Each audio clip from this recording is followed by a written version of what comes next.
ಕೊತ್ವಾಲ್ ರಾಮಚಂದ್ರನ್ಗೆ, MP ಜಯರಾಜ್ಗೆ ಅಥವಾ oil ಕುಮಾರನ್ಗೆ ಪಿಸ್ತೂಲು ರಿವಾಲ್ವಾರು, .45 ಸ್ಟೆನ್ gun, AK-47ಗೆ ವ್ಯತ್ಯಾಸ ಗೊತ್ತಿಲ್ಲ. ಮುನೀರ್ ಅಂತ ಒಬ್ಬ ಇದ್ದಾನೆ, ಅವನು ಓಡುವ ಜಿಂಕೆಗೆ ಕಣ್ಣು ಗುಂಡು ಹೊಡಿತಾನೆ, ಅಂತ ಶಾರ್ಪ್ ಶೂಟರ್ ಅಂತ ಹೇಳ್ತಾ ಇದ್ದವರು.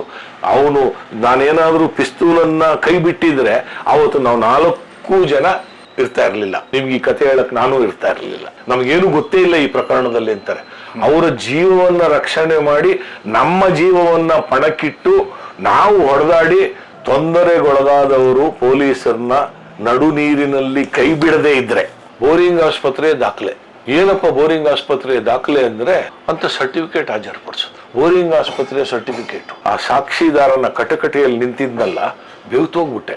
ವ್ಯವಸ್ಥೆಯ ಒಳ್ಳೆಯತನಕ್ಕೆ ಯಾರೂ ಸಹಕರಿಸಲ್ಲ, ವ್ಯವಸ್ಥೆಯ ನೀಚತನಕ್ಕೆ ಎಲ್ಲರೂ ಸಹಕರಿಸ್ತಾರೆ ಅನ್ನೋದು ನನಗೆ ಪೊಲೀಸ್ ಕಸ್ಟಡಿಗೆ ಬೇಕು ಅಂತ ಕೇಳಿದೆ.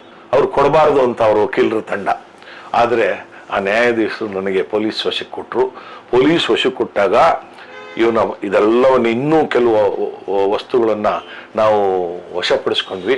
ವಶಪಡಿಸ್ಕೊಂಡಾಗ ಈ 5 ಪಾಸ್ಪೋರ್ಟ್ಗಳನ್ನ ಪಡೆದ ಬಗ್ಗೆ ಹೇಗೆ ಪಡೆದ ಅಂತ ಕಸ್ಟಡಿಗೆ ಆಯ್ತು. ಆಮೇಲೆ ಪಡೆದ ಅಂತ ತನಿಖೆ ಮಾಡಕ್ಕೆ ಪ್ರಾರಂಭ ಮಾಡಿದ್ವಿ. ಪ್ರಾರಂಭ ಮಾಡಿದ್ರೆ ಬೇರೆ ಬೇರೆ ಪೊಲೀಸ್ ಠಾಣೆಲ್ಲ, ಮೈಸೂರು, ಹಲಸೂರುಗೇಟು, ಬಸವನಗುಡಿ, ಆಮೇಲೆ ಜಯನಗರ, ಈ ತರ 5 ಪೊಲೀಸ್ ಸ್ಟೇಷನ್ಗಳಲ್ಲಿ ಮಾಡಿದಂತ ಪಾಸ್ಪೋರ್ಟ್ಗೆ ಯಾವ ರೀತಿ ಪಡ್ಕೊಂಡ, ಈ ನಕಲಿ ಪಾಸ್ಪೋರ್ಟ್ ಅಲ್ವಾ, ಇದನ್ನೆಲ್ಲ ಸೇರಿಸಿ ಒಂದು ಕ್ರೋಢೀಕರಿಸಿ ಹಲಸೂರು ಪೊಲೀಸ್ ಠಾಣೆಯಲ್ಲಿ ಒಂದು ಕೇಸನ್ನ ನಾವು ದಾಖಲು ಮಾಡ್ತೀವಿ. ಆದ್ರೆ ಇವನ ವಿಚಾರಣೆಯಲ್ಲಿ ಜೈಲಲ್ಲಿದ್ದಾಗ ಇವನ್ನ ಫೋಟೋ ತಗೋಬೇಕು, ಬೇರೆ ಬೇರೆ ತರ.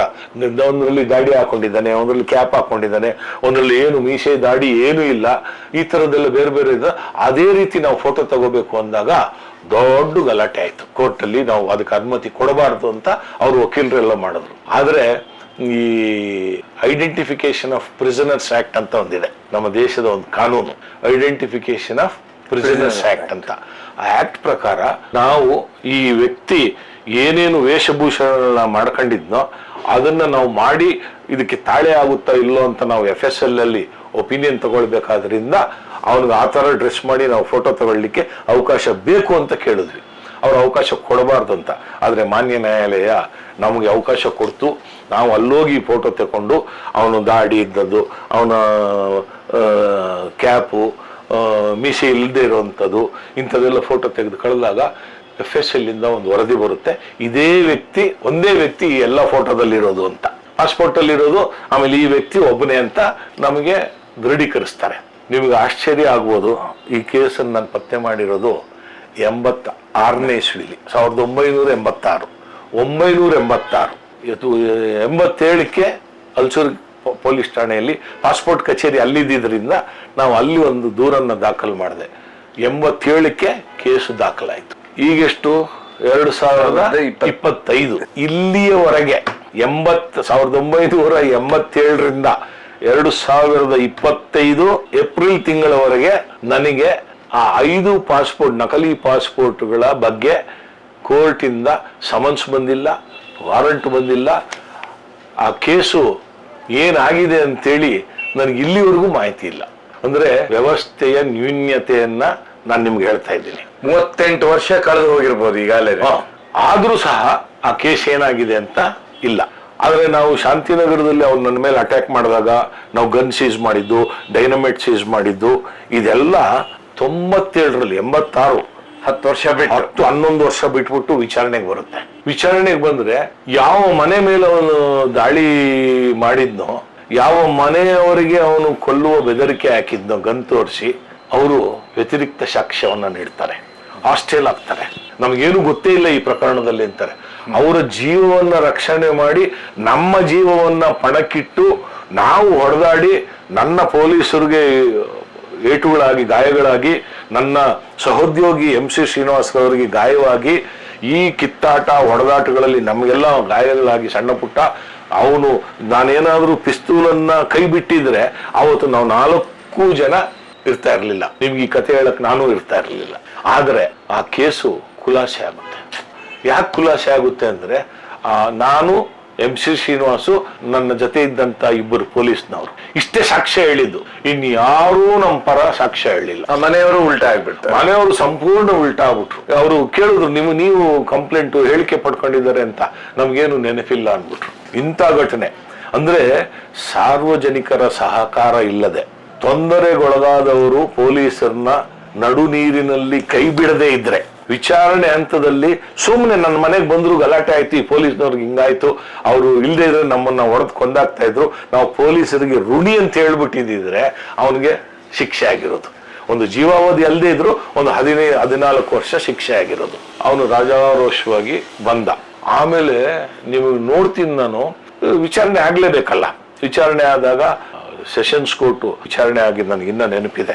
ಜಡ್ಜ್ ಅವರಿಗೆ ಈ ನಾವು ಕೇಸುಗಳು ರಿಕವರಿ ಮಾಡಿರೋದು, ಈ ನಿಮ್ಗೇನು ಈ ಕಥೆಗಳು ಹೇಳಿದ್ರೆ ಅದನ್ನು ಅಲ್ಲೇ ನಾನು ಸಾಕ್ಷಿ ನೀಡುವಾಗ ಇದೇ ತರ ಹೇಳಿರ್ಬೇಕು. ಹೇಳಿದಾಗ ಅವರು ಜಡ್ಜ್ ಅವರು ಹೇಳಿದ್ರು, ಪಿಸ್ತೂಲ್ಗೂ ರಿವಾಲ್ವರ್ಗೂ ಏನು ವ್ಯತ್ಯಾಸ, ಈ ಪಿಸ್ತೂಲ್ ಸ್ಲೈಡ್ ಮಾಡಿ ನಾವು ಫೈರ್ ಮಾಡಬೇಕು, ರಿವಾಲ್ವರ್ ಡೈರೆಕ್ಟ್ ಆಗಿ ಫೈರ್ ಮಾಡೋವಂಥದ್ದು. ಅವನ ಹತ್ರನೂ ರಿವಾಲ್ವರ್ ಇರಲಿಲ್ಲ, ನನ್ನ ಹತ್ರನೂ ಇರಲಿಲ್ಲ. ನನ್ನ ಹತ್ರ ಇದ್ದಿದ್ದು ನಾನು ಕೈ ಬಿಟ್ರೆ ಅವನು ಸ್ಲೈಡ್ ಮಾಡಿ ನನಗೆ ಹೊಡಿತಾ ಇದ್ದ. ನಾನು ಸ್ಲೈಡ್ ಮಾಡೋಷ್ಟರಲ್ಲಿ, ಯಾಕಂದ್ರೆ ಅದು ಹೊಸ ಪಿಸ್ತೂಲು, ನಂದು ಓಬಿರಾಯನ ಕಾಲದ ಪಿಸ್ತೂಲು. ಇದು ಅದು ಬಹಳ ನಾಜೂಕಾದ ಪಿಸ್ತೂಲ್ ಆಗಿತ್ತು. ಇದೆಲ್ಲ ಹೇಳಿ ಅವ್ರು ನೋಡ್ರಿ ಅಂತ, ನೀವು ನಂಬಲಿಕ್ಕಿಲ್ಲ, ವಿಚಾರಣೆ ಆಗೋ ಕಾಲದಲ್ಲಿ ಪಿಸ್ತೂಲು ಮತ್ತೆ ರಿವಾಲ್ವರ್ ಬಗ್ಗೆ ನನಗೆ ಎಕ್ಸ್ಪ್ಲೇನ್ ಮಾಡಿ ಅಂದ್ರು ಸೆಷನ್ ಜಡ್ಜರು. ಆ ಜಡ್ಜ್ ಹೇಳಿದಾಗ ಎಲ್ಲ ವಕೀಲರು ಕೂತಿದ್ರಲ್ಲ, ವಕೀಲರಿಗೆಲ್ಲ ಹೇಳಿದ್ರು, ನೀವು ತಿಳ್ಕೊಳ್ರಿ, ಇದೆಲ್ಲ ನಾಳೆ ಬೇಕಾಗುತ್ತೆ, ಬ್ಯಾಲಿಸ್ಟಿಕ್ ವಿಚಾರದಲ್ಲಿ ನಿಮ್ ಕೇಸುಗಳಿಗೆ ಬೇಕಾಗುತ್ತೆ. ಒಬ್ಬ ಪೊಲೀಸ್ ಆಫೀಸರು, ಪರಿಣಿತ ಪೊಲೀಸ್ ಅಧಿಕಾರಿ, ನಾನು ಇದು ಔಟ್ ಆಫ್ ಟ್ರಯಲ್, ಇದನ್ನ ನನ್ನ ಇಂಟ್ರೆಸ್ಟ್ಗೋಸ್ಕರ ಕೇಳ್ತಾ ಇದ್ದೀನಿ, ನೀವು ಗಮನ ಕೊಟ್ಟು ಕೇಳಿ ಅಂತ ಹೇಳಿದ್ರು. ನಾನು ಆ ಪಿಸ್ತೂಲು ಮತ್ತೆ ರಿವಾಲ್ವರ್ನ ಎರಡೂ ಏನು ವ್ಯತ್ಯಾಸ, ಯಾವ ರೀತಿ ಅದನ್ನ ನಾವು ಉಪಯೋಗಿಸ್ಬೋದು, ಯಾವ ರೀತಿ ದಾಳಿ ಕಾಲದಲ್ಲಿ ಉಪಯೋಗಿಸ್ಬೋದು, ಇದನ್ನೆಲ್ಲ ವಿವರಣೆ ಕೊಟ್ಟಾಗ ಆ ಜಡ್ಜ್ ನನ್ನನ್ನ ಹೇಳಿದ್ರು, I am proud of you ಅಂದ್ರು. ಆದ್ರೆ ಪಾಪ ಅವ್ರಿಗೆ ವಿಧಿ ಇಲ್ಲ. ಎಲ್ಲ ಸಾಕ್ಷಿಗಳು ವ್ಯತಿರಿಕ್ತ ಸಾಕ್ಷ್ಯ ನೀಡಿ ಹಾಸ್ಟೆಲ್ ಆದಾಗ ಅವ್ರಿಗೆ ವಿಧಿ ಇಲ್ಲದೆ ಕೇಸನ್ನ ಖುಲಾಸೆ ಮಾಡ್ತಾರೆ. ಖುಲಾಸೆ ಮಾಡಿದ್ಮೇಲೆ ಆ ಖುಲಾಸೆ ಆಗೋಗಿ ಇನ್ನೊಂದು ಘಟನೆ ನಡೀತದೆ. ನಾನು ಸಾಕ್ಷಿ ಕೊಡಕ್ ಹೋದಾಗ್ಲೇ ನನಗೆ ಗೊತ್ತು. 31ನೇ ತಾರೀಕು ನಾವು ಅವನ್ನ ದಸ್ತಗಿರಿ ಮಾಡಿದ್ವಿ. 31ನೇ ತಾರೀಕು ನಾನು, ಶ್ರೀನಿವಾಸ್ ಅವರು, ನನ್ನ ಜೊತೆ ಇದ್ದಂತ ಪೊಲೀಸ್ನವರಿಬ್ರು ಬೋರಿಂಗ್ ಆಸ್ಪತ್ರೆಯಲ್ಲಿ ಚಿಕಿತ್ಸೆ ಪಡೆದಿದ್ವಿ. ನಮ್ಮ ಆದಂತ ಗಾಯಗಳನ್ನ ಬಗ್ಗೆ ಚಿಕಿತ್ಸೆ ಪಡೆದಿದ್ದೀವಿ. ಆ ಪೈಲ್ಮಾನ್ರಿಗೆ ಏನೂ ಆಗಿರ್ಲಿಲ್ಲ. ಅವರು ಪಾಪ ಮೂತ್ರ ಮಾಡ್ಕೊಂಡು ಒಂದು ಮೂಲೆಯಲ್ಲಿ ಎದುರ್ಕೊಂಡು ಕೂತ್ಬಿಟ್ಟಿದ್ರು. ಇನ್ನೊಬ್ಬ ಇವನ್ ಜೊತೆ ಇದ್ದಂತ ಅವನು ಪೈಲ್ಮಾನೆ. ಆಮೇಲೆ ಈಗ ಗನ್ ಮುನೀರ್ ಅಂತ ಹೇಳಿ ನಾವು ಹಿಡಿದ ಮೇಲೆ ಅವನಿಂದ ವಶಪಡಿಸ್ಕೊಂಡ್ಮೇಲೆ ಗನ್ನು ಅವನಿಗೆ ಪಾತಕ ಲೋಕದಲ್ಲಿ ಒಂದು ಆಲಿಯಾಸ್ ಉಟ್ಕೊಂತು, ಅದು ಗನ್ ಮುನೀರ್ ಅಂತ. ನಾನು ವಿಚಾರಣೆ ಕಾಲದಲ್ಲಿ ನಾನು ಒಂದು ಕ್ಷಣ ಸ್ತಂಭೀಭೂತನಾದೆ. ನನಗೇನೂ ತೋಚಲಿಲ್ಲ. ಏನು ಅಂತ ನೋಡ್ಬೇಕಾದ್ರೆ ಅವರ ವಕೀಲರು ಒಂದು ದಾಖಲೆಯನ್ನು ಹಾಜರುಪಡಿಸಿದ್ರು. ಬೋರಿಂಗ್ ಆಸ್ಪತ್ರೆ ದಾಖಲೆ. ಏನಪ್ಪ ಬೋರಿಂಗ್ ಆಸ್ಪತ್ರೆ ದಾಖಲೆ ಅಂದ್ರೆ, ನೀವು ನನ್ನ ಕಕ್ಷಿದಾರನನ್ನ 2 ದಿವಸಗಳ ಹಿಂದೆನೆ ನೀವು ದಸ್ತಗಿರಿ ಮಾಡಿದ್ದೀರಿ, ಸಿಕ್ಕಾಪಟ್ಟೆ ಹೊಡೆದು ಬಿಟ್ಟಿದ್ದೀರಿ, ಆ ಗಾಯಗಳು ಜಾಸ್ತಿ ಆಗ್ಬಿಟ್ಟಿತ್ತು, ಅದನ್ನ ಮುಚ್ಚಾಕ್ಲಿಕ್ಕೆ ಒಂದು ಸುಳ್ಳು ಕೇಸನ್ನ ದಾಖಲು ಮಾಡಿದ್ದೀರಾ ಅಂತಂದ್ರು. ಸಾಧ್ಯನೇ ಇಲ್ಲ ರೀ ಅಂದೆ. ಸಾಧ್ಯ ಇದೆ ಸ್ವಾಮಿ, ನೋಡಿ ನೀವೇನೆ ಬೋರಿಂಗ್ ಆಸ್ಪತ್ರೆಗೆ ಇವ್ರಿಗೆ 29ನೇ ತಾರೀಕು ನೀವು ಚಿಕಿತ್ಸೆ ಕಳಿಸಿದ್ದೀರಾ ಅಂತ ಸರ್ಟಿಫಿಕೇಟ್ ಹಾಜರುಪಡಿಸೋದು. ಬೋರಿಂಗ್ ಆಸ್ಪತ್ರೆ ಸರ್ಟಿಫಿಕೇಟ್. ನಾನು ಒಂದು ಕ್ಷಣ ಆ ಸಾಕ್ಷಿದಾರನ ಕಟಕಟೆಯಲ್ಲಿ ನಿಂತಿದ್ನಲ್ಲ, ಬೆವ್ತೋಗ್ಬಿಟ್ಟೆ. ಆಮೇಲೆ ಏನ್ ಈ ತರ ಸಾಧ್ಯ ಇರ್ಲಿಕ್ಕೆ ಸಾಧ್ಯ ಇಲ್ಲ. ಆ ಒಂದು ನಂಬಿಕೆ, ಧೈರ್ಯ ನನಗಿತ್ತು. ಸಾಧ್ಯನೇ ಇಲ್ಲ ಅಂತ ನಾನು ಮಾಡಿದೆ. ಸಾಧ್ಯ ಇದೆ ಸ್ವಾಮಿ ಅಂತ ಹಿಂಗೆ ಕೊಡ್ತೀನಿ.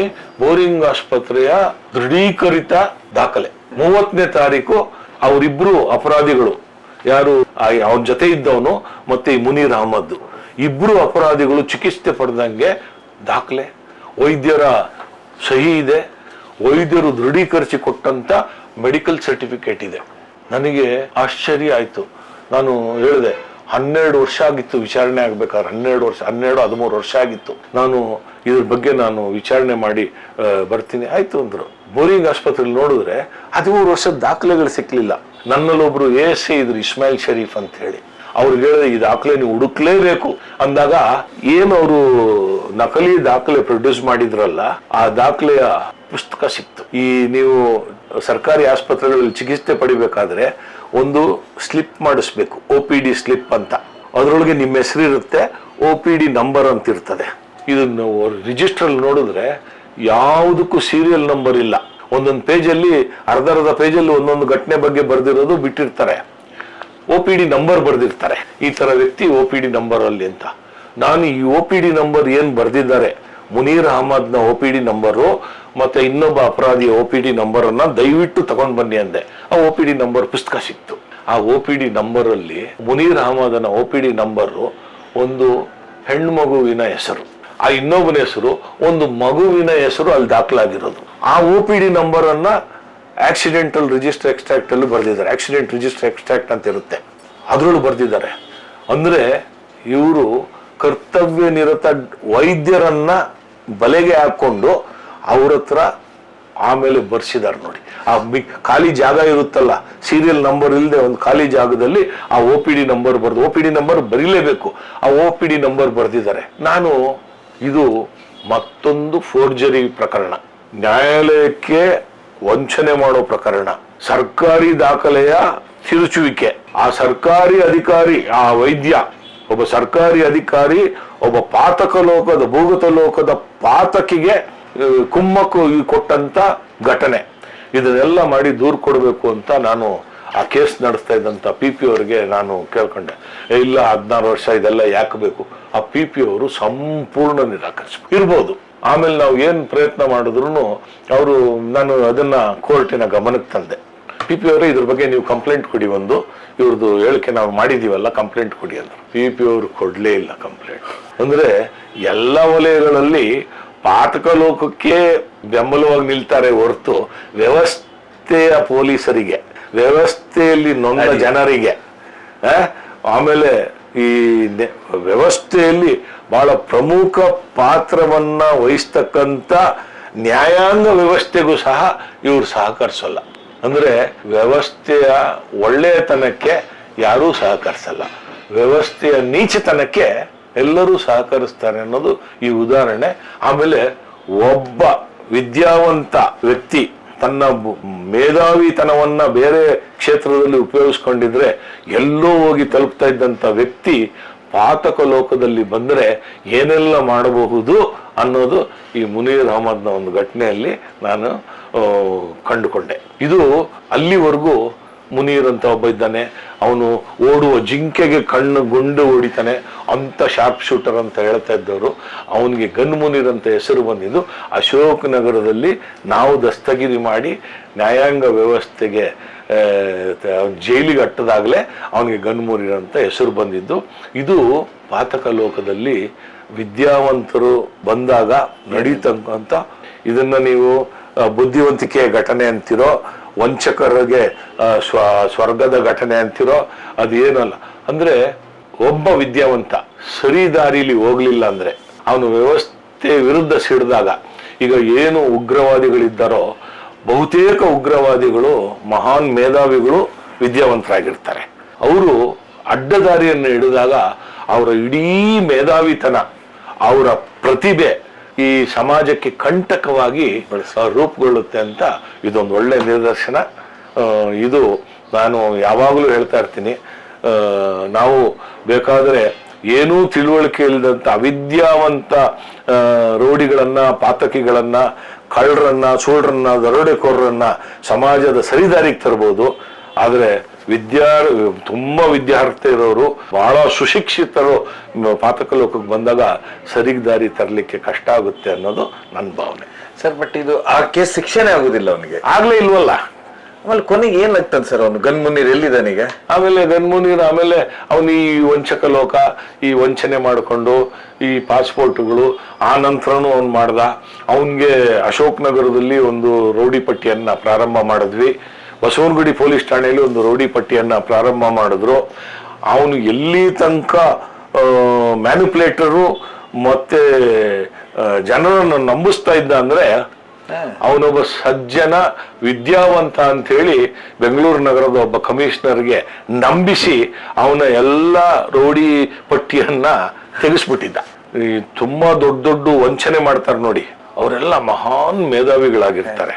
ಎಲ್ಲಿ ಅದನ್ನು ಉಪಯೋಗಿಸ್ಕೊಳ್ಬೇಕಲ್ಲ ಉಪಯೋಗಿಸ್ಕೊಂಡಿರಲ್ಲ. ಇದು ಪಾತಕ ಲೋಕದ ವಿಶಿಷ್ಟತೆ. ಈ ಪಾತಕ ಲೋಕದ ಈ ರೋಡಿಗಳಿಗೆ ಕೊತ್ವಾಲ್ ರಾಮಚಂದ್ರನಿಗೆ, MP ಜಯರಾಜ್ಗೆ ಅಥವಾ ಆಯಿಲ್ ಕುಮಾರನಿಗೆ ಪಿಸ್ತೂಲು ರಿವಾಲ್ವಾರು, .45 ಸ್ಟೆನ್ ಗನ್ನು, AK-47ಗೆ ವ್ಯತ್ಯಾಸ ಗೊತ್ತಿಲ್ಲ. ಹೊಂಬರು ಆ ವಿಚಾರದಲ್ಲಿ, ಶಸ್ತ್ರಾಸ್ತ್ರಗಳ ವಿಚಾರದಲ್ಲಿ ಹೊಂಬರು. ಇವರು ಸೈಕಲ್ ಚೈನಿಂದ ಬಂದು ಮಚ್ಚು ತಲ್ವಾರ್ ತನಕ ಬಂದಿರ್ಬೋದು. ಇವರ ದೊಡ್ಡ ಆಯುಧ ಯಾವ್ದಾದ್ರು ಇದ್ದಿದ್ರೆ ಒಂದು ಸ್ಮೋಕ್ ಬಾಂಬ್ ಇರ್ಬೋದು ಅಷ್ಟೇ. ಅದು ಬಿಟ್ರೆ ಬಾಕಿ ವಿಚಾರದಲ್ಲಿ ಇವರಿಗೆ ತಲೆ ಬುಡ ಗೊತ್ತಿಲ್ಲದೆ ಇರ್ತಕ್ಕಂಥ ವ್ಯಕ್ತಿಗಳು. ಅವನ ಹತ್ರ ದೊಡ್ಡ ಗನ್ ನೋಡ್ಬಿಟ್ಟು ಅದನ್ನ ಸ್ಟೆನ್ ಗನ್ ಅಂತ ತಪ್ಪು ಭಾವಿಸಿ ಅವರು ಗನ್ನು ಅವನು ಆಮೇಲೆ ಅವನ್ ದೊಡ್ಡ ಪಾತಕಿ ಹಂಗೆ ಹಿಂಗೆ ಅಂತ ಅವರು. ಆದ್ರೆ ಅವನು ಯಾವತ್ತೂ ಇವ್ರನ್ನ ಭೇಟಿ ಆಗುದೇ ಇಲ್ಲ. ಭೇಟಿ ಆಗ್ತಾ ಇರ್ತಾನೆ. ಭೇಟಿ ಆಗುವಾಗ ತೋರಿಸೋದ್ರಿಂದನೇ ಇವ್ರಿಗೆಲ್ಲ ಭಯ. ಆದ್ರೆ ಅವ್ನು ಯಾರು ಎಲ್ಲಿ ಏನು ಅಂತಲ್ಲ, ಬೇರೆ ಬೇರೆ ಕೇಸುಗಳಲ್ಲಿ ಬೇರೆ ಬೇರೆಯವ್ರ ಜೊತೆ ಬಂದು ಭೇಟಿ ಆಗಿರ್ತಾನೆ. ಅಂದ್ರೆ ಅವಾಗ ಅಷ್ಟು ಹೆಸರು ಅವನ ಹತ್ರ ಗನ್ ಇರೋದಕ್ಕೆ ಹೆಸರು. ಅಂದ್ರೆ ಯಾರೊಬ್ಬ ಅಂದ್ರೆ ಅದೃಶ್ಯ ವ್ಯಕ್ತಿ ಬರ್ತಾರಂತೆ. ಇಷ್ಟು ಇದು